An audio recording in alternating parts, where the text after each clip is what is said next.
And this work is what we've been speaking about in the context of Quest, which is soul reclamation or soul retrieval. And I'm bringing this up because you mentioned it before about the hollow bone and giving ourselves these opportunities to connect or to listen into more of our soul. And I know that's just such a fundamental thing to some people, the definition, and not just the conceptual definition, but the experiential understanding, knowing connection with what soul actually is. But for some people, a call to a passage rite, such as a vision quest, that may be the very, very start of this process that we may call the descent of the soul, or the soul journey, or the soul initiation. And then for some of us, we might be in that process already, and a vision quest is a deepening or an expansion into that. And I've got a quote by Michael Meade, the mythologist and the storyteller, and I like what he has to say about this idea of soul initiation. So this is the quote: "If our first birth is a fall into life, this second birth falls toward death and the underworld.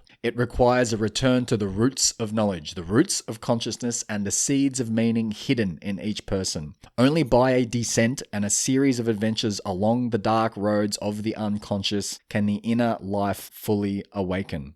So I share that quote and this dialogue around the soul because going back to the preparation stage, this can be a process that can take someone a year to prepare for. It's not necessarily, and perhaps shouldn't even be, a decision that is made and then 2 weeks later you're out in a quest circle. It can really be a process that the phrase waking the bone pile is coming to me right now. And that comes from Martin Shaw. And he says, going into an experience like this, we might wake the bone pile, which we might consider to be all the little deaths in our lives that were unacknowledged moments, and we may meet the challenges and complexities of our life in a very profound way that we may be incapacitatedly burdened by that. And he would go on to say that those burdens should be considered a sacred burden, but really there's no going back to sleep after that, because arguably, unless we numb ourselves to it, there'll be more suffering in the stagnation on the path, like if we do start to wake up or wake various aspects of self up that want to be integrated. But yeah, there could be more suffering if we just stop and don't do anything about it. So I'm bringing this up in regards to the soul descent, the journey of the soul, because a process like a quest requires serious consideration. It's not necessarily a process to take lightly.